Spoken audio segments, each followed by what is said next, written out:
Assalamualaikum warahmatullahi wabarakatuh. Di sini saya akan menjelaskan tentang iman kepada hari akhir.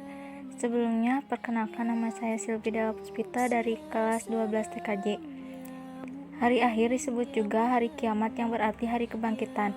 Pada hari kebangkitan ini, semua manusia yang telah meninggal dibangkitkan kembali untuk mempertanggungjawabkan semua amal perbuatannya selama hidup di dunia. Beriman kepada hari kiamat merupakan unsur pokok-pokok keimanan. Tanpa beriman kepada hari kiamat, iman seseorang tidak akan diterima. Oleh karena itu, iman kepada hari kiamat sama halnya pentingnya dalam keimanan kepada Allah dan rukun iman yang lainnya. Berkaitan dengan kepastian datangnya hari kiamat, Allah menegaskan dalam firman-Nya, yaitu pada surat At-Takabun ayat 7. Orang-orang yang kafir mengatakan bahwa mereka sekali-kali tidak akan dibangkitkan. Katakanlah, memang demi Tuhanku, benar-benar kamu akan dibangkitkan.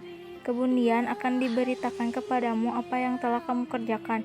Yang demikian itu adalah mudah bagi Allah. 1. Kiamat surga dan kiamat kubra. Kiamat sugra memiliki arti kiamat kecil, yaitu berakhirnya kehidupan setiap makhluk. Sedangkan kiamat kubra, kiamat besar yang dimaksudkan di sini adalah berakhirnya seluruh kehidupan makhluk secara semerak. Tanda-tanda datangnya hari kiamat. Tanda-tanda datangnya hari kiamat terbagi menjadi dua, yaitu tanda-tanda kecil dan tanda-tanda besar. Yang pertama, tanda kecil. Diutusnya Rasulullah SAW sebagai penutup para nabi dan rasul. Segala urusan dipegang oleh orang yang bukan ahlinya. Sungai Efrat berubah menjadi emas. Baitul Maqdis dikuasai umat Islam. Banyak terjadi pembunuhan, perang antara Yahudi dan umat Islam. Banyak kejadian fitnah. Sedikit ilmu agama karena ilmu tersebut telah diangkat. Merebaknya perzinahan. Jumlah kaum wanita lebih banyak daripada pria dan lain-lainnya. Yang kedua, tanda-tanda besar. Terbitnya matahari dari arah barat dan terbenam di timur. Munculnya binatang yang dapat berbicara dengan manusia. Datangnya Al-Mahdi. Munculnya Dajjal. Hilangnya dan lenyapnya Al-Quran yang berupa muhlaf dan yang berupa hafalan dalam hati. Turunnya Nabi Isa alaihissalam. Terpecahnya bulan. Munculnya Yajuj Majuj dan tanda-tanda lainnya. Fase-fase hari kiamat. Hari kiamat berlangsung dalam beberapa fase atau tahapan sebagai berikut. Yang pertama, Yaumul Qiyamah, hari kehancuran alam semesta dan berakhirnya kehidupan manusia secara semerak. Yaumul Qiyamah ditandai dengan tiupan pertama malaikat Israfil, di mana seluruh alam semesta akan saling bertaburan dan hancur. Yang kedua, Yaumul Ba'ats, hari kebangkitan manusia dari kuburnya. Hal ini ditandai tiupan trompet kedua oleh malaikat Israfil, di mana ketika manusia dibangkitkan ini, manusia kembali menjadi makhluk yang bernyawa. Saat itu, di antara manusia ada yang memiliki wajah yang putih berseri-seri, dikarenakan kebaikan yang dilakukan di dunia, tetapi ada juga yang tidak kelam, dikarenakan kesengaraan, dikarenakan perbuatan kururnya saat di dunia. Hal ini ditegaskan pada surat Al-Imran ayat 106-107.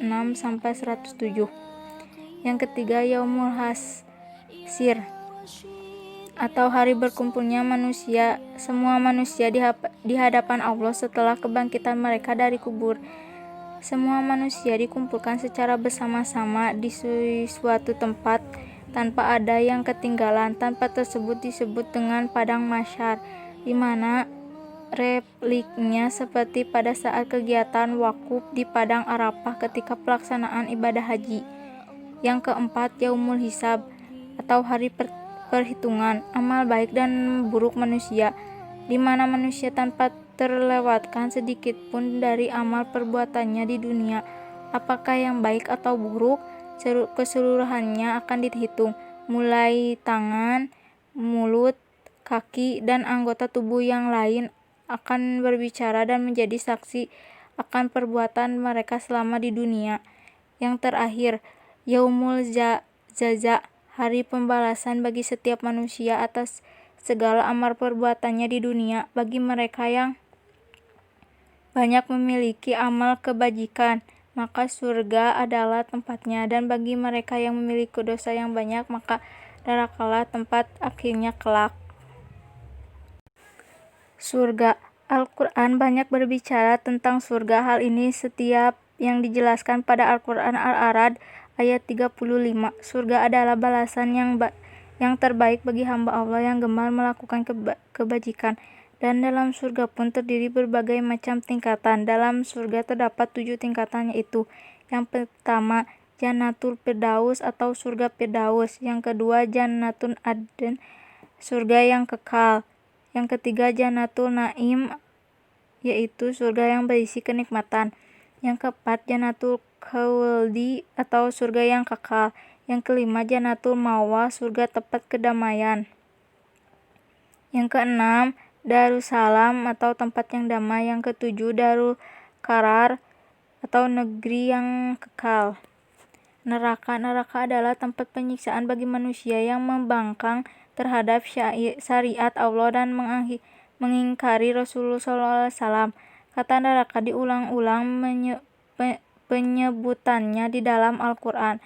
Kata neraka ditulis dengan redaksi an-nar yang artinya adalah api. Hal ini dikarenakan neraka identik dengan api, dan api yang juga identik dengan kesakitan atau penyiksaan. Oleh karena itu, kondisi ini neraka berbeda jauh dengan kondisi dan suasana di surga yang penuh kenikmatan. Di neraka, siksaan yang paling ringan adalah diberikan sandal yang terbuat dari api neraka dan kemudian ketika dipakai menyebabkan otak mendidih. Hal ini disebabkan Rasulullah SAW.